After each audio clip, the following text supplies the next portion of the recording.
주님 말씀하십니다. 너를 축복하는 자에게 내가 복을 내리며 너를 저주하는 자를 저주하니니 땅의 모든 족속이 너를 인하여 복을 받을 것임이라.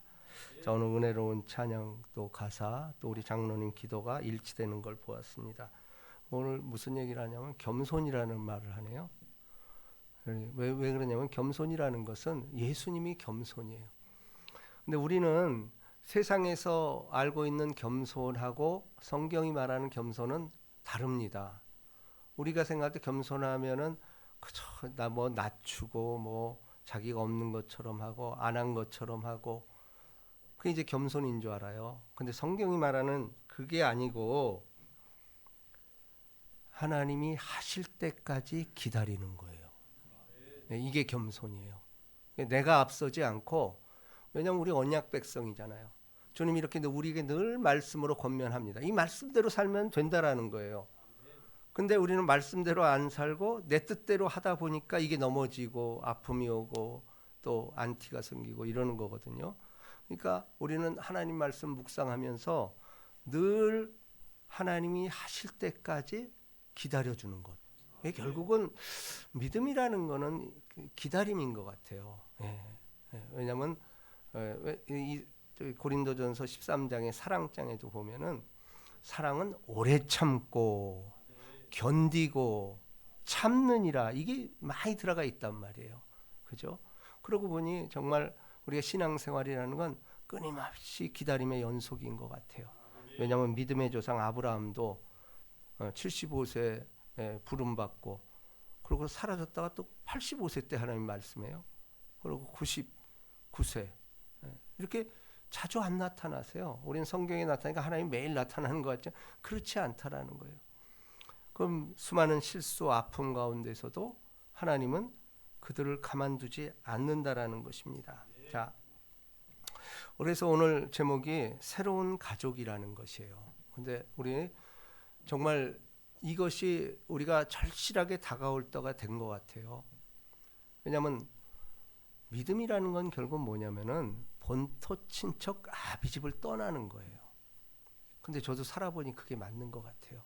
왜냐하면 자주 만나고 자주 기도해주고 그들을 아픔을 알고 이 공감하는 능력이 있는 게 가족이지. 혈육만 가족이 원수된 사람이 얼마나 많습니까? 그죠? 변호사들이 요즘 가장 좋아하는 게 뭐냐면 가족끼리 싸움이래요. 그건 죽기 살기로 간대요. 제가 아는 지인도 굉장히 재산도 많아요. 근데 결국은 다 망해. 어떻게 망하냐? 나중엔 이제 감정 싸움이 되는 거야. 나 안 받아도 돼. 쟤만 죽여달래. 이게 가족이에요. 진짜라니까? 이게 현실이에요.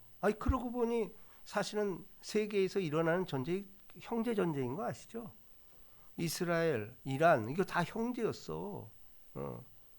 아브라함에서 낳은 자녀들에 의해서 이렇게 된 거 이게 다 형제 싸움이에요 결국은. 저도 마찬가지입니다. 형제들을 자주 안 만나잖아요. 안 만나면은 뭐 남이죠 사실은. 근데 우리는 새벽마다 이렇게 만나서 서로 울며 불며 토로하고 서로를 위해서 기도해 주는 것. 이게 진짜 가족이죠. 그리고 궁극적으로 보세요. 정말 가족이 뭘까 했을 때 우리 인간은 영원하잖아요. 이 땅 살면 7, 80, 잘해야 100살 사는데 요때까지만 가족이라고요? 아니죠.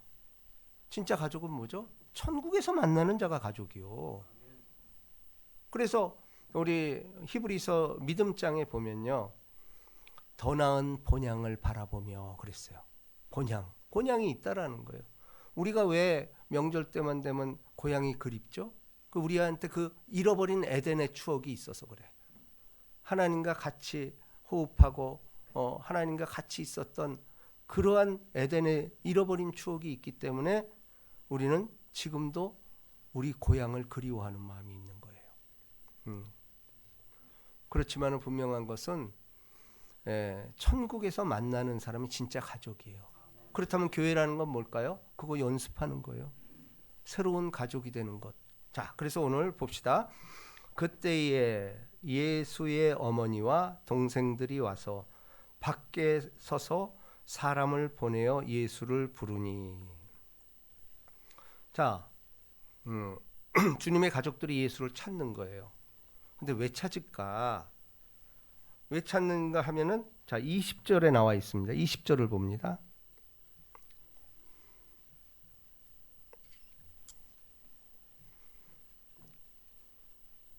20절, 21절.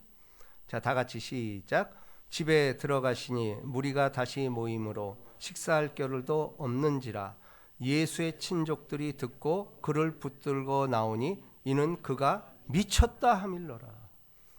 그러니까 식구들은 가만히 있는데 예수님이 여기저기 불려다니잖아요. 뭐 기적 행하고 죽은 자를 살리고 오병이어 기적, 뭐 수많은 병자를 고치고 이렇게 했잖아요. 예, 선포하시고 가르치시고 고치셨더라. 이게 예수님의 3대 사역이죠. 이걸 3년 반 동안 끊임없이 일을 해대니까 집에서는 소문을 들릴 거 아니에요. 근데 소문을 들어보니 예수가 미쳤다는 거예요. 예수가 미쳤대요. 그래서 오늘 이 본문 말씀에 이제 31절이 바로 가족이 찾아온 거예요. 왜냐하면 내 가족이 미쳤다 그러니까. 그러니까 이때는 어쨌거나 시족 공동체다 보니까 친족들이, 예수의 친족들이 듣고 그를 붙들러 나오니 이는 그가 미쳤다 함일러라. 근데 예수의 가족들도 이게 다 어찌됐건 그 다윗의 혈통에서 나온 사람들 아니에요. 그죠? 그러니까 이들 나름대로는 그 신앙적인 돈독함과 또 그 전통 이런 것이 다 가지고 있었을 겁니다. 그 친족들이 듣고 붙들러 나오니, 여기서 붙들러 나오니는 체포하려고 나오는 거예요. 미친 척 못하게. 이는 그가 미쳤다 함일러라. 예. 자, 여기서 다시 31절을 봅니다.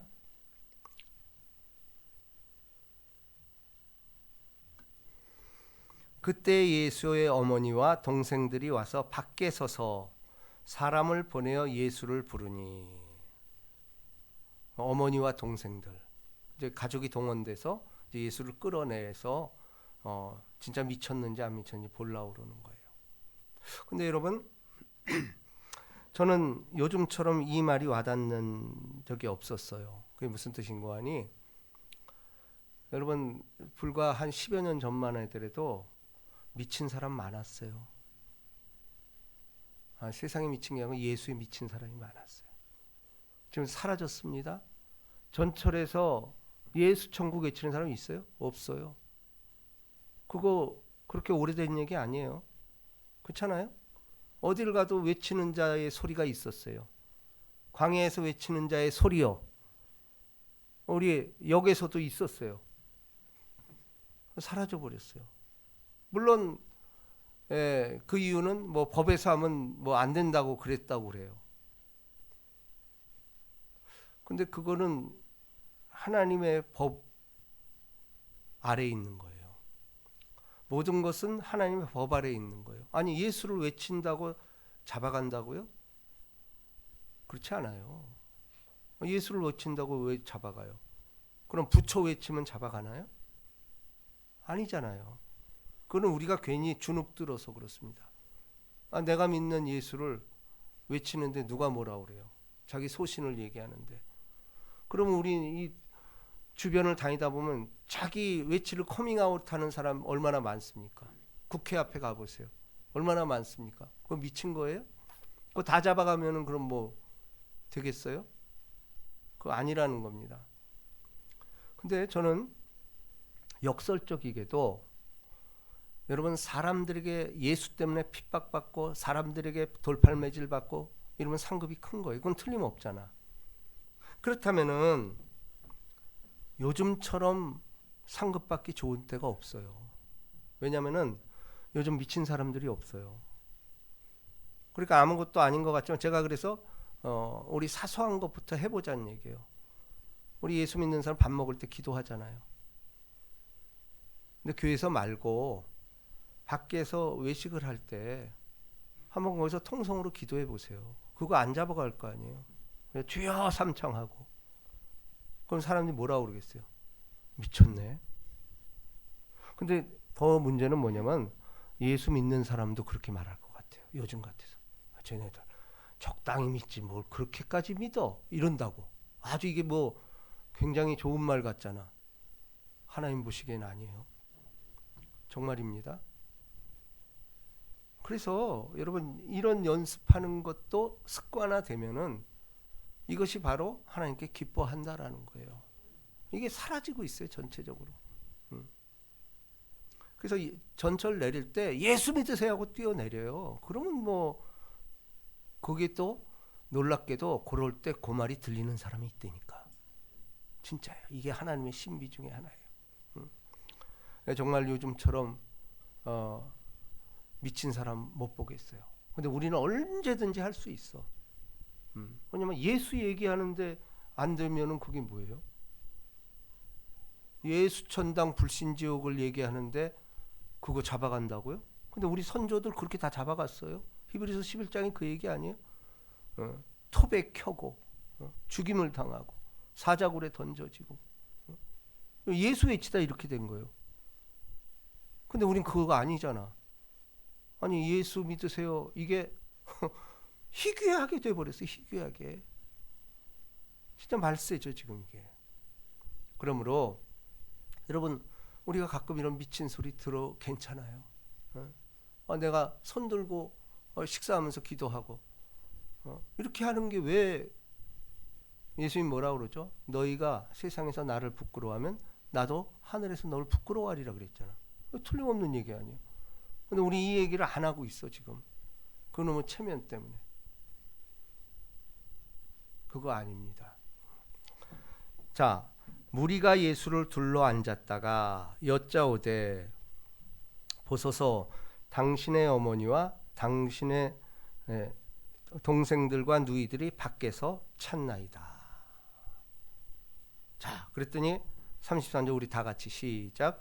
대답하시되 누가 내 어머니이며 동생들이냐 하시고 둘러앉은 자들을 보시고 이르시되 내 어머니와 내 동생들을 보라. 자, 정색을 하면서 예수님께서 말씀하십니다. 그런데 자, 우리가 예수님은 놀랍게도 우리가 생각할 때 하나님이잖아. 그럼 하나님은 우리 생각에는 그냥 태어날 때부터 신출귀몰했으면 더 잘 믿지 않았을까? 그렇잖아요. 뭐 요즘도 뭐 한 달 만에 천자문을 띄고 뭐 이런다는데 근데 예수님 그렇지 않았어요. 그냥 우리의 성상대로 그냥 그대로 평범하게 태어났어. 그렇잖아요. 그리고 그걸 일체 펴내지 않고 다만 12살 때 그 어릴 때에 그게 나오는데 회당에서 가르쳤다라고 나오잖아요. 그러면서 키가 자라듯 지혜도 자라고 지혜가 자라듯 키도 자랐더라. 그러면서 사람들에게 사랑스러워 가시더라. 이렇게 말하잖아요. 그때 한번 하고는 사라져요. 그리고 30세부터 이제 드디어 공생의 사역을 시작하는 거예요. 자, 공생애라는 말에 우리는 주의해야 됩니다. 자, 요한복음 19장을 봅니다.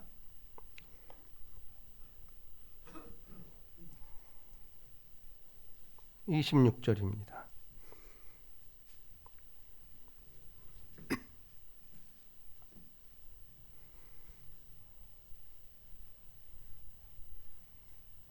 자, 다 같이 시작. 예수께서 자기의 어머니와 사랑하시는 제자가 곁에 서 있는 것을 보시고 자기의 어머니께 말씀하시되 여자여 보소서 아들이니이다 하시고. 자, 이게 십자가 달리실 때 십자가상에서 가상 7원 중에 하나입니다. 여자여 보소서 아들이니이다. 참 우리말로 하자면 어머니를 여자여. 참 불경스럽잖아요. 그죠? 근데 이게 사실은 저 헬라어 원어는 이렇게 불경스러운 뜻이 아니고 우리말로 해석하자면 여사님 이런 뜻이에요. 여사님. 여사님이라는 거지. 근데 우리는 어머님보다 여사님 하는 것도 좀 그렇잖아요. 우리 정서상으로는. 근데 이것은 그러니까 이렇게 보면 돼요. 예수님께서 공생애라고 그랬잖아.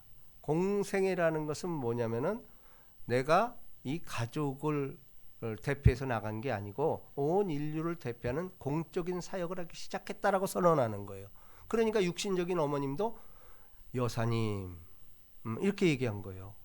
그렇지. 왜냐하면 내 혈육이라고 해서 특별한 게 없는 거예요. 왜냐하면 본토 친척 아비 집을 떠나라고 그랬잖아. 그렇기 때문에 지금은 모두가 예수 안에 있는 사람이 가족인 거지, 예수 밖에 있는 사람은 가족이 아니라는 걸 선언한 거 이게. 그래서 이제 우리가 이 말을, 예수님은 이제 공적인 사역을 시작하셨구나, 예, 이 얘기를 하고 있는 것입니다. 자, 다시 본문으로 들어가면은,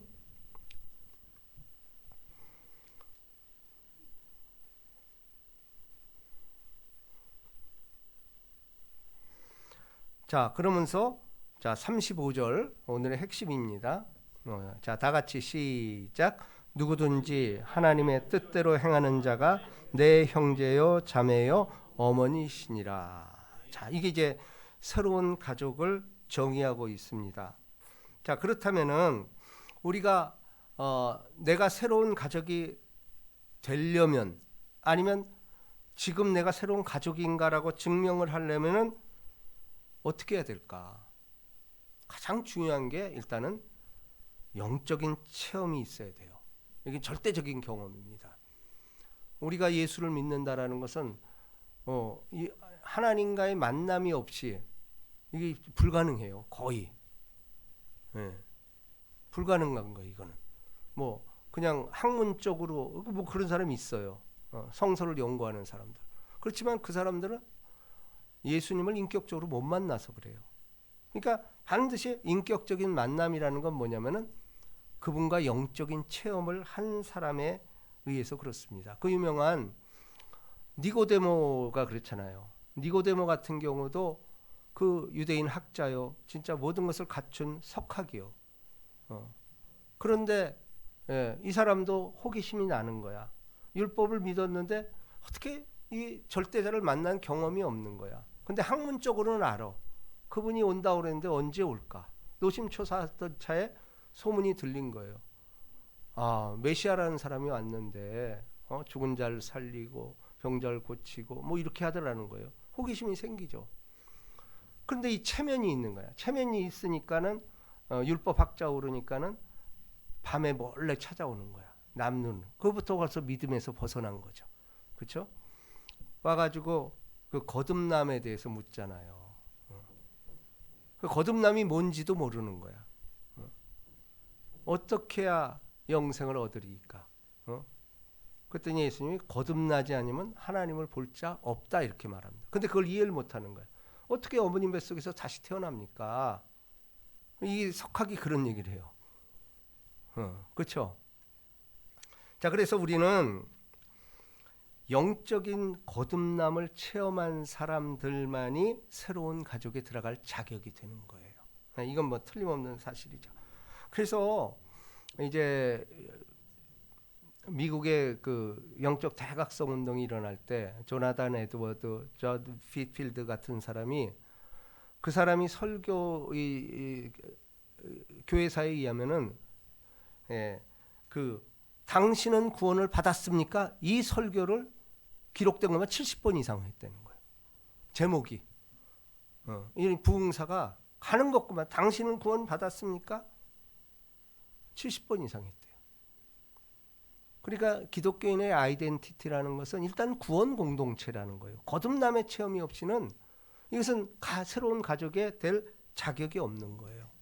그런데 여러분, 그러면 늘 말씀하죠. 그럼 나는 이게 거듭났는지 어떻게 알까?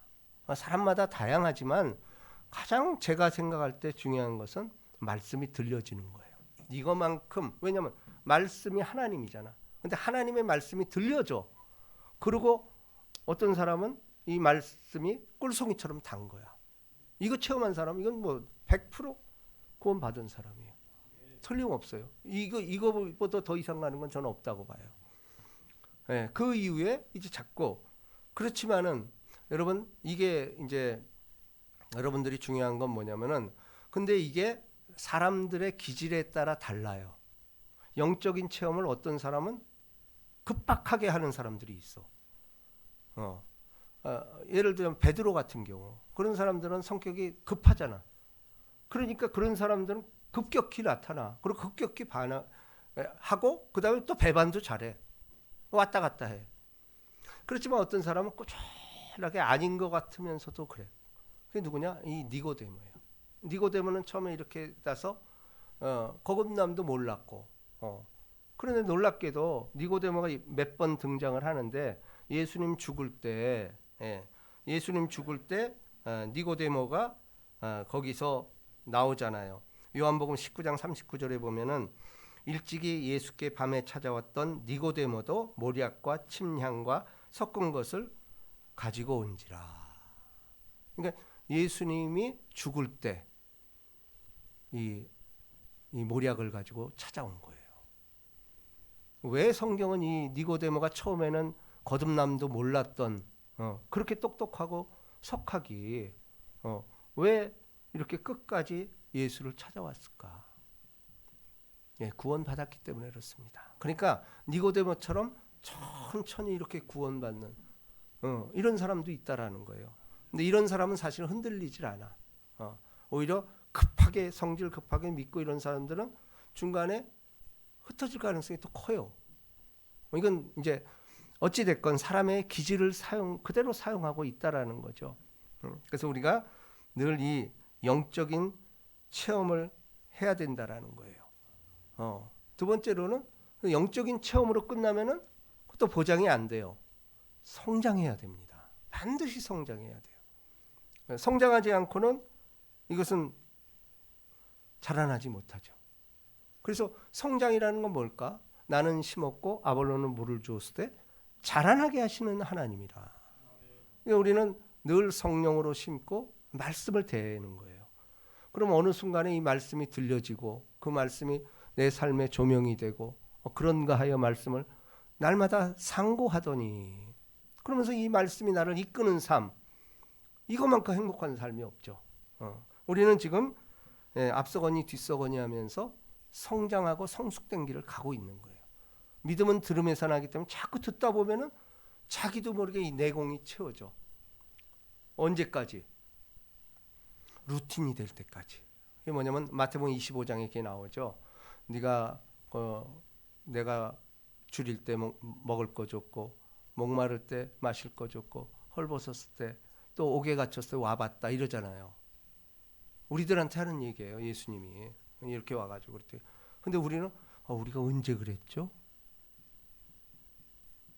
이게 제대로 된 크리스찬이야. 언제 그런지를 모르는 거야. 그러니까 완전히 습관이 돼버린 거야. 이 신앙 삶이. 예수님이 그러죠. 지극히 작은 자한테 한 것이 내가 한 것이야. 그러니까 지극히 작은 자 할 때 자기도 모르게 나가는 거야. 이 환대라는 것이 결국은 환대 문화 아니에요. 환대라는 것이 자기도 모르게 나가는 거야. 했는지 안 했는지 몰라. 근데 저도 이제 원래 그렇잖아요. 가난하게 살다 보니 내가 했다는 걸 저도 그것 때문에 실수를 많이 했어요. 뭐 이렇게 좋은 일 하면 내가 했다고 그러고. 근데 하나님 그것도 좋아해. 왜? 네가 어려서 너무 힘드니까 그래 그거 한번 해봐. 북돋아 주는 거야. 근데 이게 계속 나가면은 찌질이가 되는 거지. 그건 아니에요. 근데 저도 한번 가능성을 본 거야. 왜냐면 이제 내가 실명을 걸어. 우리 변진수 목사. 그 참 어렵게 했어요. 그분도 나랑 나이 동갑인데. 어렵게 했는데 지금은 이제 안정이 됐어요. 거기도. 근데 어느 날 올해인가 작년인가 갔는데 그 우리 동문들하고 이렇게 갔는데 사무실 들어가니까 굉장히 시원해요. 그래서 시원한데 그랬더니 이거 유선호 목사가 사준 거야 이러는 거야. 근데 난 기억이 전혀 안 나는 거야. 진짜 내가 저걸 언제 사줬지? 기억이 전혀 안 나요. 새 건 제가 사줬다고 그러더라고.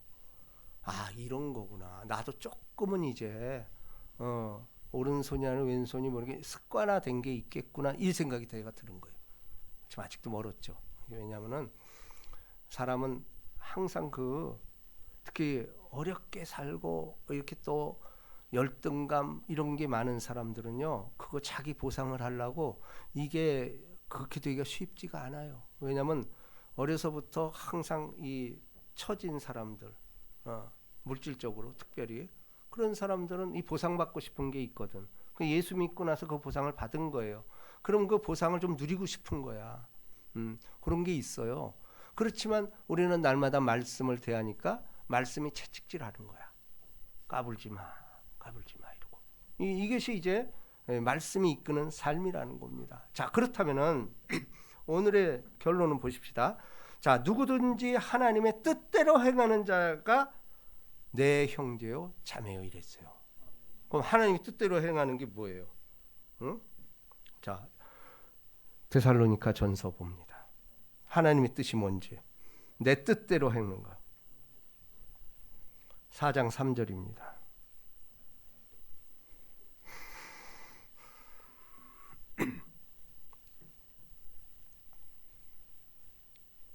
오늘 장로님께서 기도한 제목이 나오네요. 자, 4장 3절 우리 다 같이 시작. 하나님의 뜻은 이것이니 너희의 거룩함이라. 근데 거기에 뭐가 돼요? 곧 음란을 버리고 각각 거룩함과 존귀함으로 자기의 아내 대할 줄을 알고 하나님을 모르는 이방인과 같이 세욕을 따르지 말고, 이 음란 부분이 계속 나옵니다. 이 일의 분수를 넘어서 형제를 해하지 말라. 이는 우리가 너희에게 미리 말하고 증언한 것 같이 이 모든 일에 주께서 신원하여 주십니다.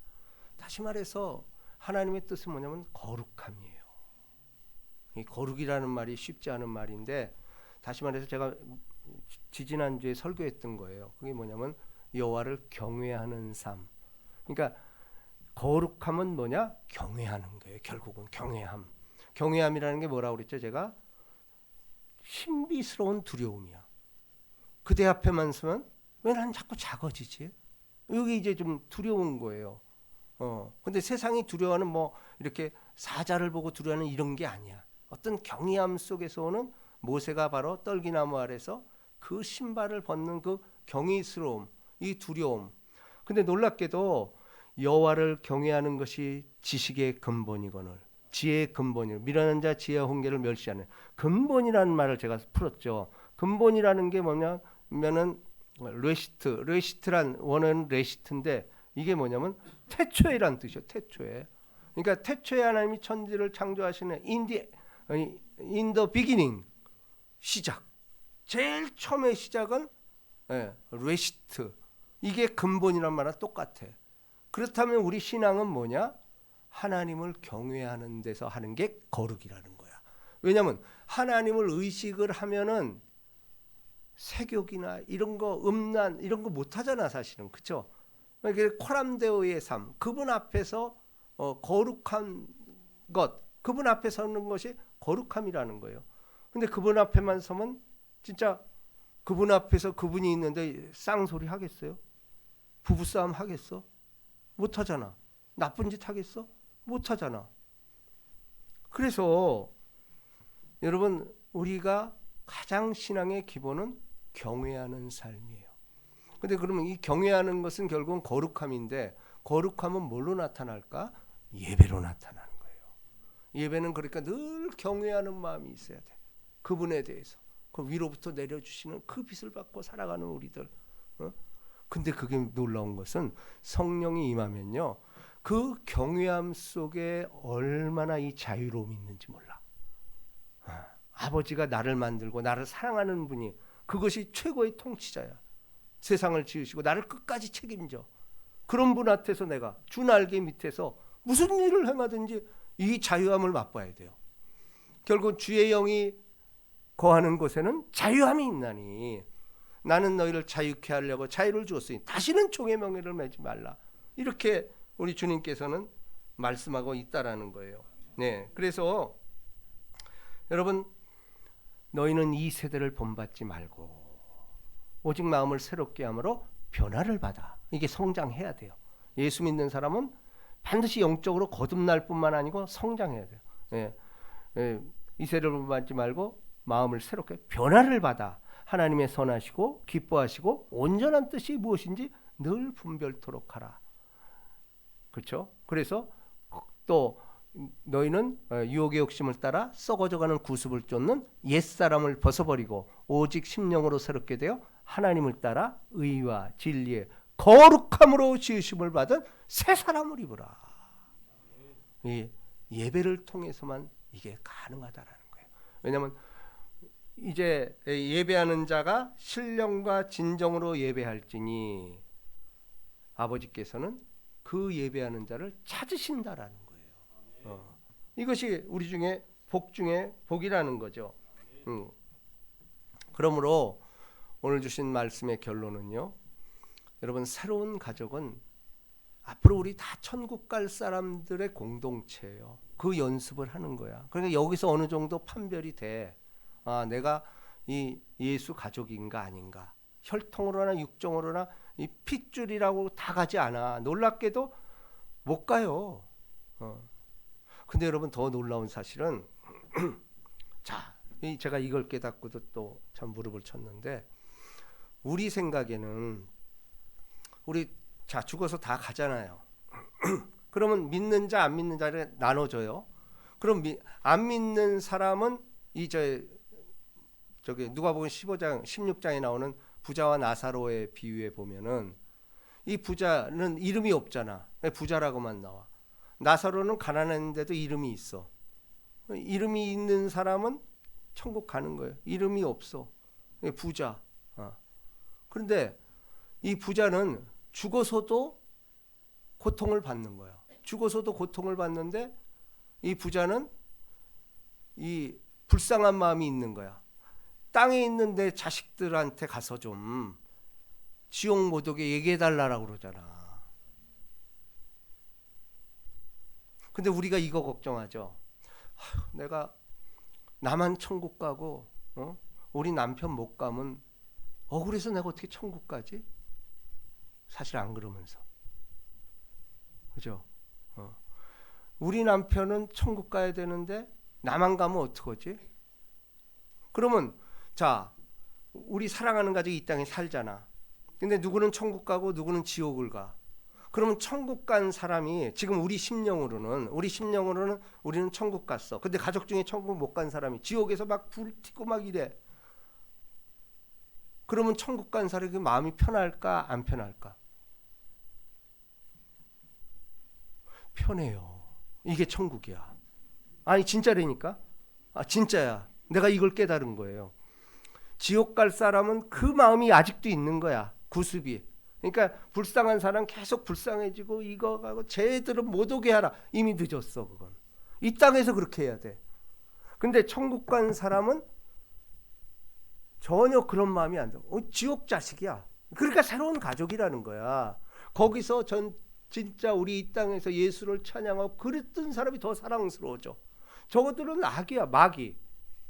이렇게 되는, 이게 완전히 갈라지는 거야. 그래서 아브라함한테 뭐라 그래요? 아브라함이 그러잖아. 너희 사이에는 구덩이가 졌다는 거야. 절대 여기서 못 간다는 거예요. 그건 이미 분리가 돼서 천국은 천국에서 믿는 사람끼리 그야말로 영화를 누리고 세세무궁토록 누리는 거고, 지옥 가서 맨날 네가 잘했어, 네가 잘했어, 너 더 뜨거워 뭐 이러고 이게 이지랄들 하고 사는 거 이게. 그러니까 여러분, 이게 중요한 게 뭐냐면요, 예수를 믿으면요, 이 내 심성을 가지고 가는 건 맞아. 근데 놀랍게도 이 가능성이 어디 있죠? 예수가 죽고 부활하고 나서 사람들이 몰라봤다라는 거예요. 몰라봤잖아. 이게 변화체예요. 그리고 몰라볼 뿐만 아니고 여기 있다 사라져. 식사하다 갑자기 사라져. 그럼 문이 잠겼는데 들어왔다라는 거예요. 이게 천국의 속성이야. 그러니까 우리는 예수 믿는 사람이 천국 가면은 그때는 가족이 아닌 거야. 혈육일 때만 가족이지 원수잖아. 그러니까 원수 연습도 하는 거야. 지금 여기서 가족이 원수 되는 이유는 그건 그래, 넌 지옥 가면 너랑 나랑 남이야. 남만도 못해. 절대로요. 제가 그걸 깨달은 거예요. 나도 이게 내가 천국 가서 자식들 못 가면 저거 어떡하나. 그럼 슬플 거 아니냐. 제가 그것 때문에 고민했어요. 근데 아니야. 글로리픽 바디. 이미 우린 영화로운 몸이 돼서 우리는 그거와 전혀 상관이 없어. 그건 내 가족이 아닌데. 근데 완전히 끊어지는 거야. 그건. 네. 그리고 오히려 예수를 이 땅에서 핍박받은 사람끼리 거기서 잔치를 하면서 정말 그야말로 낙원. 이 낙원에서 우리는 세세무공토록, 그리고 이 시골에 가면 이 별이 얼마나 빛납니까? 저 어려서 시골 가보면 그거 보고 막 울고 그랬어. 저 많은 별들 저거. 근데 그게 사실이 돼요. 이제 우리가 그때가 되면은 저 별은 나의 별, 저 별은 너의 별, 그게 되는 거예요. 왜냐면 순간 이동이 되는 거야. 이런 시대가 와요. 그게 진짜 천국이죠. 이 땅에서 맨날 그냥 네 거 내 거 싸움하고 요가 다 부질없는 짓입니다. 우리는 사실 얼마 안 남았어요. 그죠? 특히 이제 60살 넘은 사람들은 그건 몰라요. 언제 어떻게 될지. 이거 준비 안 하고 있다가는요. 아 뜨거. 이게 그냥 세세무공토록. 그리고 우리 부인이 불쌍히 여기지 않아요. 그래 너 잘됐다. 이러고 마는 거예요. 그냥. 절대로 거기서 뭐 연민의 정이 있고 저거 재구해 주세요. 악인데 막인데 그게 확실하게 이제 결과로 드러나는 것, 그게 천국입니다. 이 복이 임하시기를 주님의 이름으로 축복합니다. 우리 오늘 이 찬양합시다. 나의 안에 거하라. 뜻을 생각하시면서